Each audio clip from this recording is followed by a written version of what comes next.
Bismillahirrahmanirrahim. Okay, this is the non-fiction prose class, and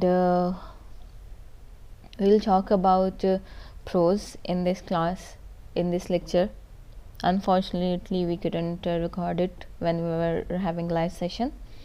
So first of all, talk about what is genre.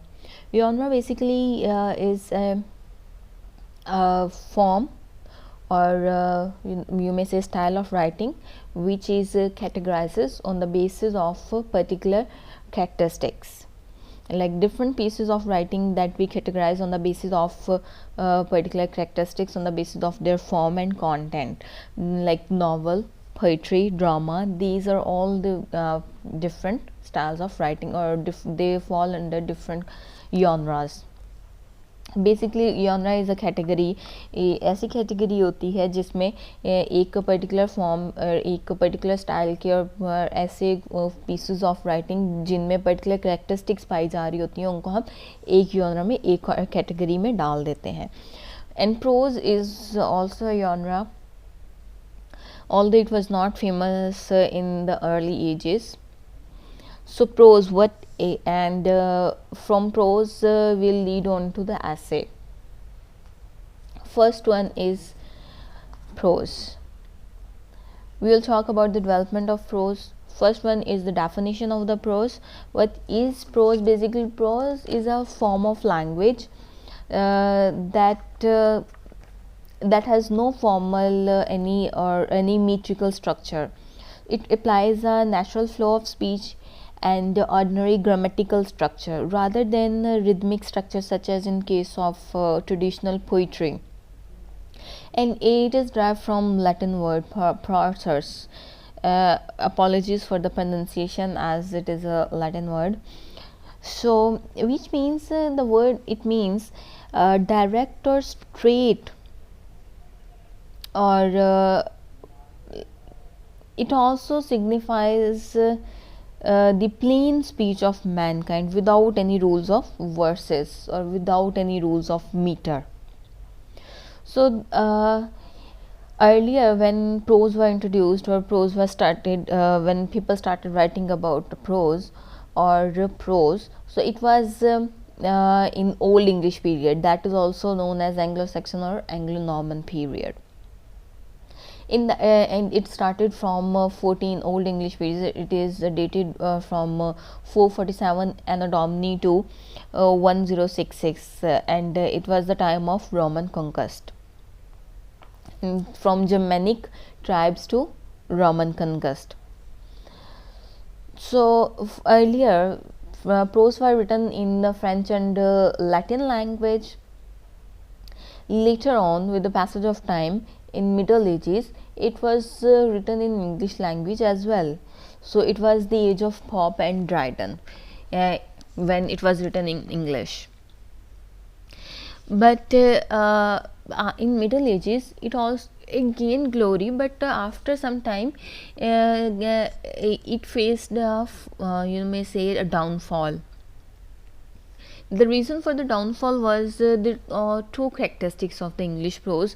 First, they had like the prose was filled with excessive use of words, and because of this reason people didn't take interest in it.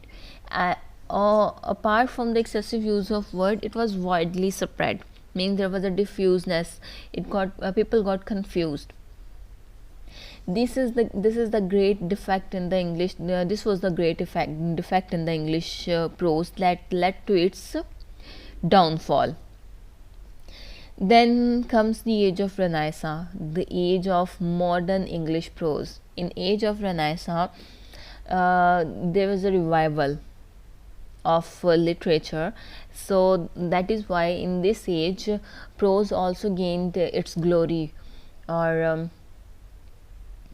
achieved the highest position in this age. Rise of English prose. It again achieved its glory in the age of Renaissance, or it is also known as the age of Bacon or age of drama.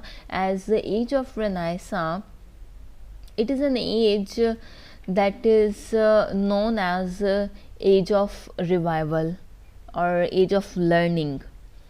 It began in 13th century in Italy. The Renaissance, the revival started from Italy in 13th century, and later on it came to England in the second half of the 14th century. Greek and Latin literature were also brought to light in this era. So there's now I will tell some characteristics of age of Renaissance, so that we may know what kind of things Bacon will focus in his essays. It is also known as age of materialism. There was a bold enjoyment of life, and beauty was passion at that time, and women were regarded as adorable creatures. So it was also known as the age of pompousness or age of show and glitter. Means people, the people felt pleasure in boasting of things, in showing off things. Raleigh, a writer, says Renaissance is an age of glitter and pageantry, of squalor and wickedness, of lust, of the eye, and the pride of life. An age of prodigality, adventure, bravery, and excess. In this quotation, the word pageantry means colorful display of flawless. Pageantry of squalor means you are happily presenting your stupidities. There was a wickedness in this age. Lust was there, and people took pride in whatever they were doing. The age of prodigality means the extravagancy of everything, lavish generosity. People were taking pleasure in living lavish lives. So traveling was a great passion of the time. At that time, it was also the age of known as the age of drama, because in this age drama also gained a rise. It is also known as the age of curiosity, patriotism, peace and security, brutality and lawlessness at the same time, ignorance and superstitions. As people were moving towards the great age of literature, they were on the other hand ignoring other things. So it is called that in this age men lived intensely and they wrote intensely. Now comes the father of English prose. Francis Bacon is known as the father of modern English prose. He is the father of modern English prose. So here is a brief introduction of the Francis Bacon. Francis Bacon, he was born in 1561 and died in 1626. He was a famous essayist, a statesman, a journalist and a lawyer.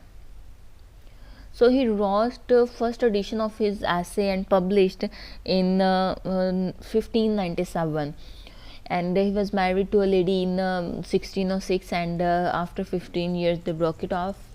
Then he was influenced, or he followed Montaigne, the father of French essays, or father of French essays, Montaigne, or French essayist. He followed him in his writing style, or for his essay, for writing his essays.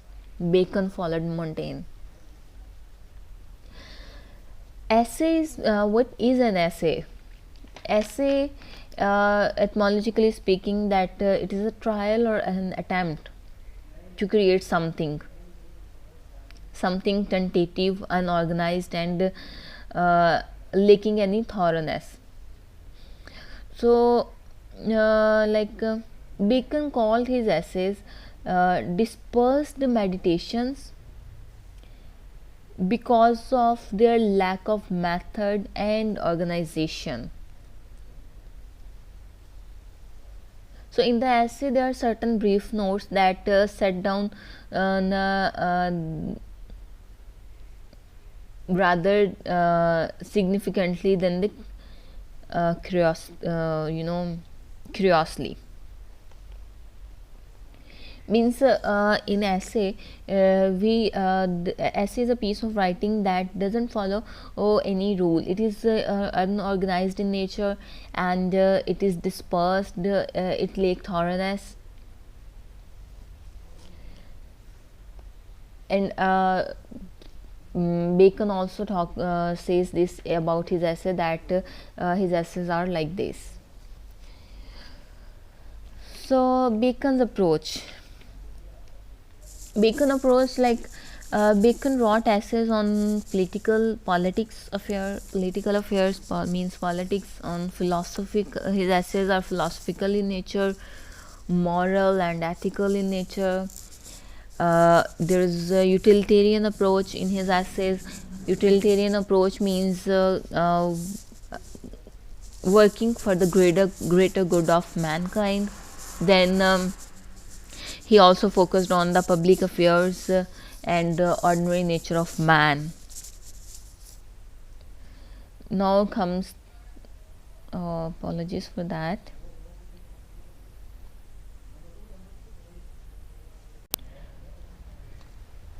Okay, so we were talking about the approach Bacon biography. Now we'll move on to the Bacon's writing style.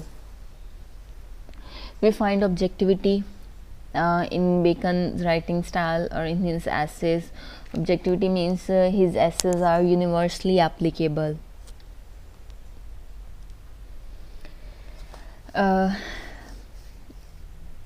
They are universally applicable, and they are witty in nature. Witty means you may say the black humor, or they are ironical in nature, and there is a humor as well. So he used maxims and proverbs in his essays. Aphorisms. His writing style is aphoristic. Aphoristic writing style, or aphorisms, means he used statements that are concise and brief in nature, but they based on truth. So his essays, they have political quality, means he used similes and metaphors in his prose. There's a brevity, means they are brief in nature. Jottings, you may say the antithetical statements. He used the statement that are supported, they are brief in nature. Like his essays are just like the thesis of his minds. In jottings, you may say his essays are thesis of his minds. Like he's putting down a sketch of his mind, but they are arguing about it, and it is based on truth, and he is also providing references to make his statement authentic. Now comes allusion and statement quotations.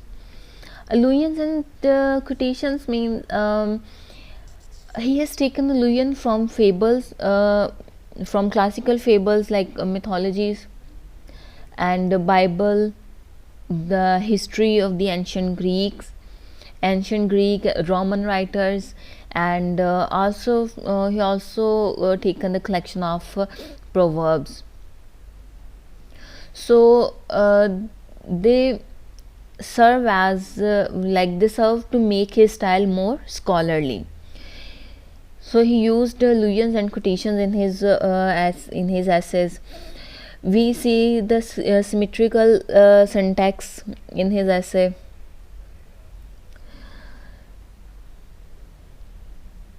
Then comes obscurity, like they are full of wisdom, but sometimes too much condensation of things leads to darkness.